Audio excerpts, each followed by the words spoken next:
యమునా తటిలో నల్లనయ్యకై ఎదురు చూసినే రాధా, ప్రేమ పొంగుల పసిడి వన్నెలే వాడిపోయెను కాదా.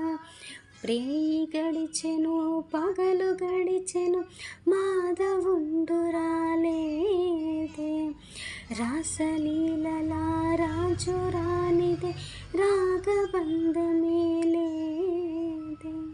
ఎదు కుమారుడే లేని వేళలో వ్యతలు రగిలెనే రాధ గుండెలో. ఎదు